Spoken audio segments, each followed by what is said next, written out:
It's 2024. We've made it through another year. And, well, what's in store?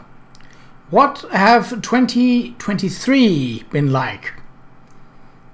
I don't know if I can answer all of those questions, but I do know that this is the 4th of January.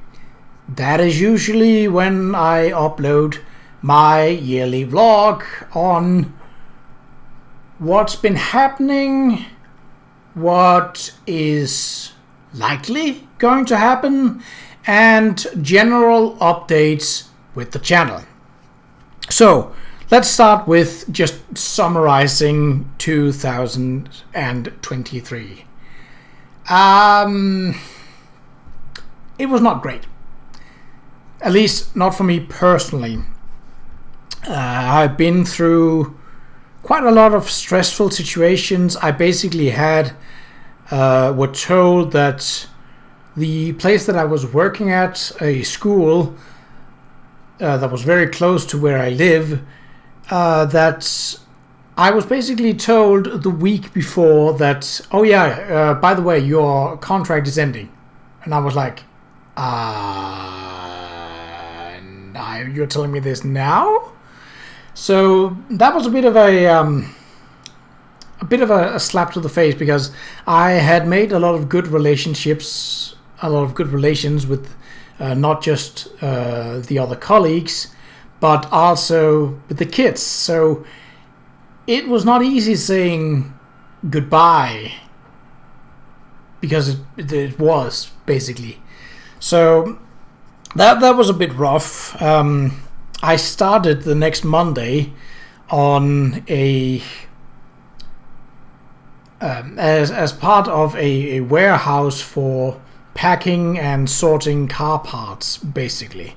I don't know anything about cars, but it was fairly described as very orderly, very sort of straightforward, and yeah, it seemed like a nice place to be.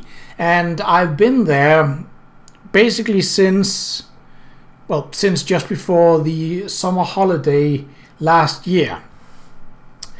So that's basically, and meanwhile I've sort of been trying to figure out what am I going to do afterwards, because, well, it's a bit complex to start going into the whole job situation.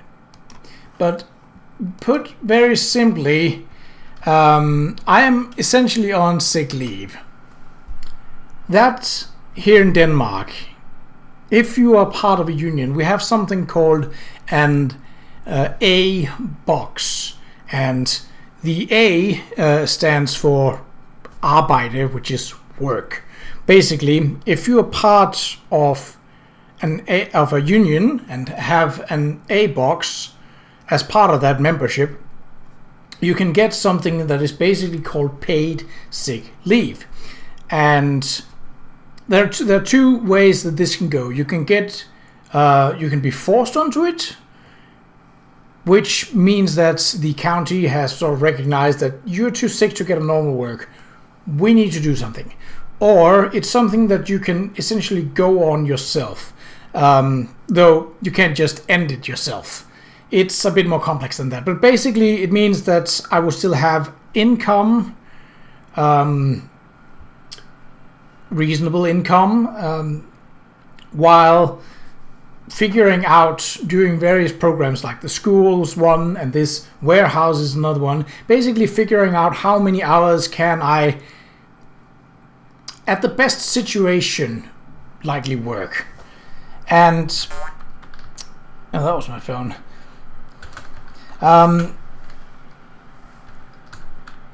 So basically, I'm not going to go into that. It's a little complex, but that's basically what I'm at. I have been quite stressed down, which is the reason why I reported sick in the first place. Depression caused by too much stress, basically. So stressing out, probably not a great idea either. I'm more or less through my depression. I still have mood swings, but that's not as worrying. Like, those are capable, like I can handle those mostly. So yeah, there is that. But basically, I've been too stressed to really focus on the channel in a way that I wanted to. So I haven't recorded any new episodes of The Elder Scrolls Online for, I want to say, at least almost 2.5 months. I think I recorded somewhat last time back in October, before Halloween at least. But yeah, that's been pretty rough. And it's not just because Cracklawn is a weird area that you need to be a group to handle, which I figured out that you don't. That's not so much for this video. I'll get back to that actually, because I do plan on resuming that series. But I've actually been out and sort of been more aware of, hey, what games are actually out and about, and what games would I like to play and record. Now, one thing is just like playing for fun. That's nice. But playing and recording is a different kind of game. Obviously, I have to like a game to record it.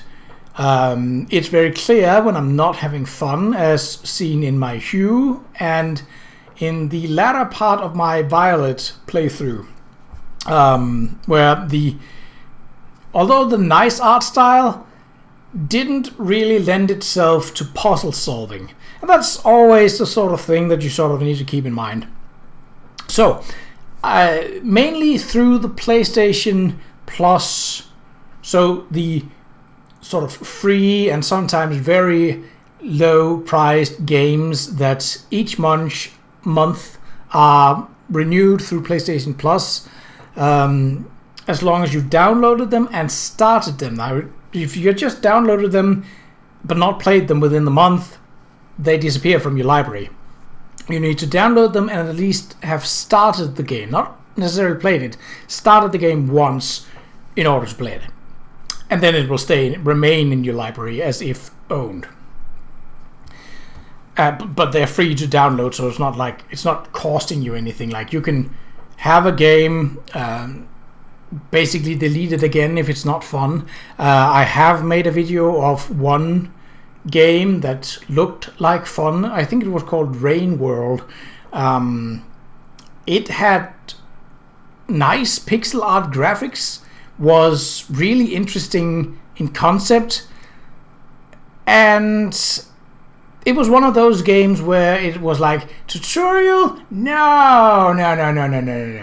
Here's an open world. Go at it. We'll show you the basics of how to move, but not where to go. Like, you figure that out.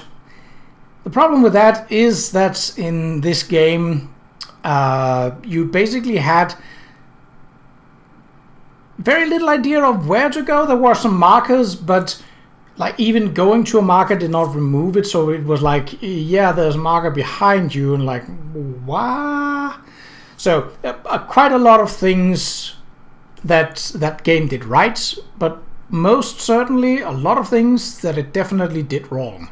I recorded for, I think, about 25 minutes and then decided I'm not going to make a second episode of that. So that'll be out hopefully sometime soon when I get the time to actually sit down and like, okay, what video files do we have? What audio files do we have? What do I need to do in order to make thumbnails?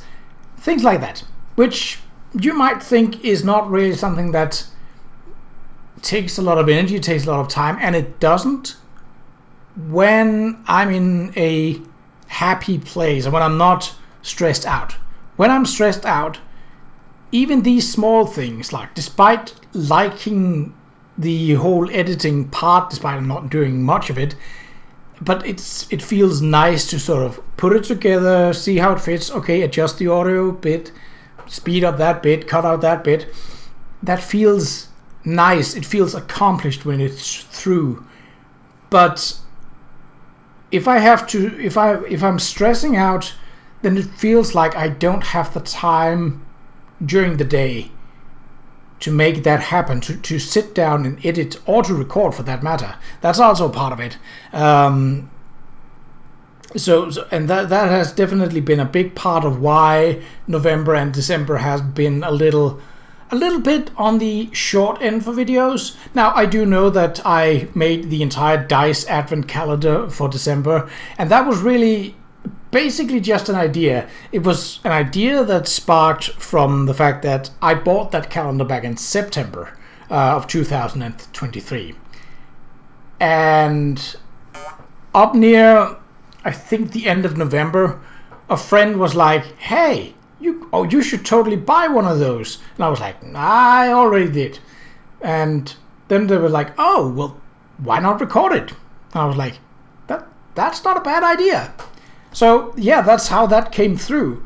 I'm pretty happy. Like, I'm normally not one for making that short videos, but I felt that making the videos any longer, for me just opening a hatch and pulling out a die and be like, ooh, die, that didn't need to be any longer. Like, obviously, if there was something to say about the die, I think I did that. And with the saltwater test that I added on after the fact, yeah, I think that made itself a nice series. But I don't like, I mean, obviously, if I get another DICE advent calendar for whatever reason, I mean, who knows?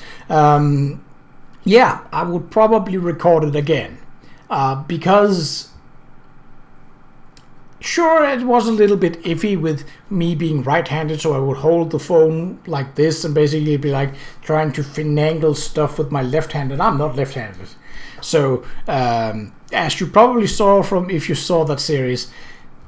But yeah, I think it turned out all right. I mean, it doesn't have to be perfect. And that's really what sort of the transition towards 2024 is going to be. That it doesn't have to be perfect. That's absolutely okay to make a less than stellar video. Now, as for things I've planned in 2014, wow, 10 years ago, 2024 is, obviously I'm still going to do The Elder Scrolls Online. That's still going. I have recorded the first 2 episodes of a sort of detective point-and-click adventure game. But I really, really like it. It's very, very fun to play. Very groovy. So that's definitely coming out. I don't know how long that series is going to be. How much game is there? I don't know, but I'm having fun right now. So I'm definitely going to be continuing.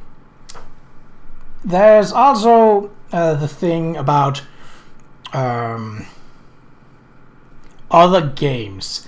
Now, I have downloaded, as part of PlayStation Plus for the monthly, downloaded Fallout 3. I also have Fallout 4, and Fallout New Vegas, but Fallout New Vegas I forgot to open up, so it's gone. Like, I'd have to buy that if I were to play it now. I might. But yeah, it's not really in the plans for that. I have played a bit of Fallout 4 on the PC, and well, I'm not great at inventory management. I can do it in Skyrim because, well, you can still manage being a little over encumbered there. But with Fallout, I think what I mostly dislike, which is not really a dislike thing, it's more of a why would I not want to make a video series, let's play series on me playing this game, is that I don't like the idea with weapon conditions and such, because that means that you have to spend extra time during inventory management, because you have to do, is my armor broken? Is my weaponry broken? Do I have throwables? Do I have ammo? And ammo actually also weighs something, so yeah, I get bogged down like this quick. So probably not going to do a Fallout series of any kind, really. It's not that I don't like the universe, it's not that I don't like the gameplay. I think it is fun, but I don't think it would be a fun time recording, because I would be in and out of my inventory maybe 70% of the time, and that's not interesting. I can't talk that much about Fallout because I don't know that much about Fallout. I like the universe, I like the vibes. Another thing that I am sort of in the midst of recording is that I'm going to try my hand, well, probably more my tongue and my vocal cords, at basically reading a book out loud. So I've found a lovely, fairly light series called the Victorian Mysteries series by an author named Robin Page, who's basically writing as if it was the early 1900s, so including characters such as Arthur Conan Doyle into the stories and stuff like that. And obviously that's not going to be something with video, that's going to be audio only. But I am likely going to add an image of at least the cover of the book that I'm reading in as a still. And I'm not doing like entire book in one setting. What I'm doing for at least this series, they're like this thick, there's like maybe 200 pages, something like that, is that I'm reading each chapter, and however long they may be. Now, currently they strike out at about 10-12 minutes, and that's a nice format. Like, I normally make my videos around the 30-minute mark. The Elder Scrolls Online, especially Vardenfell, have been longer than that, but optimally I would rather be closer to the 30-minute mark, as I think that's a good sort of like keeping your attention while still progressing through most games in terms of content, basically. Like, you can do a lot with 30 minutes, sometimes it doesn't fit. Crash Team Racing, my series, for example, proved that 20 minutes was a better fit, because each track took about 4 minutes to get through, so that would be 5 tracks per each video, and you'd have a video of roughly 20 minutes, maybe a little more, because of loading times in between and such. And that worked out nicely, but it would not have made sense, content-wise, to bump that series up to 30 minutes. Mostly because, well, the length of the tracks wouldn't fit that, but also because that they had this cup format where there was 4 tracks in a cup, so that made sense for, yeah, this is 1 cup, this is 4 races, this is 1 video, boom, next one. That made sense. And I think in, like, even in Skyrim, playing for half an hour, it's like way back to when I did my Skyrim playthrough, the sort of like there was a reason that I sort of drafted the this is a dungeon episode, because dungeon episodes could take longer. They could be up to an hour, up to a few of them were over an hour, but most of them was sort of in the 30 minutes to 1 hour length for one dungeon. Now, obviously, that was included me bumbling around, reading various lore books, and that is also a thing that I have sort of considered, is to basically take all the lore books of, probably starting with Skyrim, since that's where I've spent most of my time, but definitely also Oblivion, perhaps Morrowind, and The Elder Scrolls Online, basically sitting down and just doing voice recordings of reading the tons of lore books that you can find in that. So that is more or less the future for the channel. I hope, and it's not really up to me, but come the 19th of January, I'll have a meeting.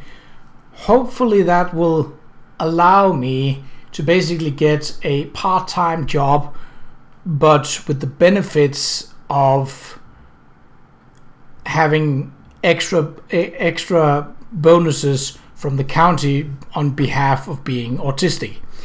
And I'm really hoping that goes through. I've been at this sort of working but not getting paid for it for almost 2 years now. 2 years come April, I think. So I'd really like to move on and actually be able to save up, because having a financial stability is definitely also something that would de-stress me, that would sort of calm me down and be like, okay, it's cool, it's all right. And that would mean that if I get to that stage, that would definitely mean that, shouldn't I sit down and record, or shouldn't I sit down and edit yesterday's video? Yeah, I should, and I'm going to, because that way, keeping the channel active has always been something that's like, even without earning anything, but keeping the channel active has always sort of been a goal, sort of a, like, at least do this. There's never been this video have gotten so many views, because realistically, like, the video that I have made that have the most views is the final episode of the visual novel Fruits of Qa'Rajh,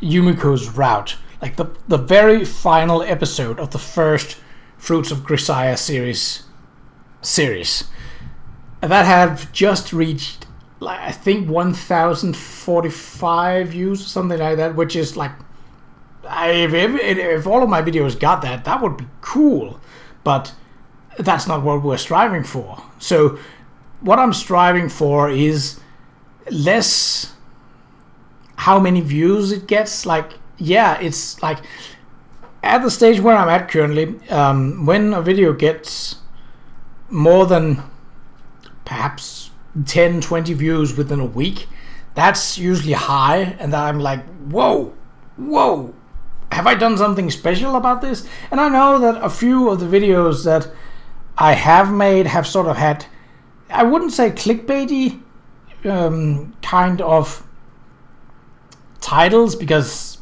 I don't really do that. That's not my style, and I don't think it's ever going to be. Like, it's usually what is happening in the video, preferably with a place name, because that's sort of related, like, you know where I'm at in that game, and then usually some kind of wordplay, like with the same kind of letter that it starts with. So, for example, if I was at Waldheim Towers, I would be like, walking through Waldheim Towers, despite, that being a bridge, but something like that, basically. Or it would be something more general, like Falkreath Hole. Okay, we're spending this whole episode in Falkreath Hole. What are we doing here? I don't know, but we're in Falkreath Hole. So that's usually my styling for naming the episode. Now, references, pop culture references that do slip in, are perhaps the explanation for why some videos have gotten more views. But I definitely also think that, I would definitely like to think that it's also because I've gotten more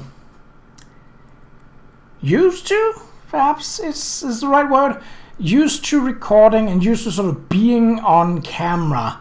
Not me, as in on camera with webcam, but in the more audible sense, in that I have it's a long time since I found it weird to listen to myself in a recording, and I always listen to myself when I edit it, because like I have to sync up video and audio, so I have to start the video anyway. But sometimes I'll also remember like, oh, like I'm not saying anything here. Okay, it was recorded like 2-3 months ago. Okay, why am I not talking here? Oh, because I said like 2 minutes before that I'm just going to go through this and then in the edit speed it up or cut it out. And like, I am definitely comfortable with doing that with myself. Like, it isn't, I don't feel overly conscious about going because I do. And like, yeah, I could definitely attempt to do that, but it wouldn't, I don't think it would feel right, because my style of editing is more, well, perhaps it's not entirely right to call it human, but I think it's sort of the beauty of a recording that it isn't perfect. Like, this is a non-paid amateur video maker on YouTube. I am not some kind of Hollywood director or cutter or editor. It does not have to be perfect. It does not have to be grandiose with effects and sounds. No. I prefer it being human, because ultimately I'm human, I think. So for me, it makes, like, the human part of making the video is also me enjoying watching or listening to videos, because that's a big part of it for me, at least. To hear someone, like, there's nothing I hate more than scripted videos, where you, like, for example, an ad video where you're like very clearly given a script, but this game is so much fun, and if you use this code you can buy these heroes as well, and you can have fun too. Yay! Never going to do that. Like, it's not happening. And there are some who are better at it than others, but I really don't like that aspect. And I think that's part of why I like my videos to be, I wouldn't say flawed, because I mean they still functionally work, but not perfect. Human. I think that's a much better term for it. So with all of that, like, and yeah, it gets messy. That's how these yearly vlogs are, and that's, again, it's not scripted. I'm just sort of like, I actually was like, wait, isn't it actually the 6th that I usually record the yearly vlog? And I was like, hold on, I gotta go back through my old videos to check. And I was like, no, it's the 4th. Oh, that's today. I will make a cup of coffee and be like, okay, video time, hey. So that's how little scripted it is. Like, sometimes I can be like, okay, I'm going to plan making a video, but this was definitely a more pop-up opportunity that just was like, yeah, that is today, isn't it? Right, let's do something about that. So I think with that being done, 2023 was not great. So my outlook is cautiously optimistic, I would say. So here's hoping that 2024 will be, if only marginally better than 2023. I'll see you in any of the videos that I make. Bye!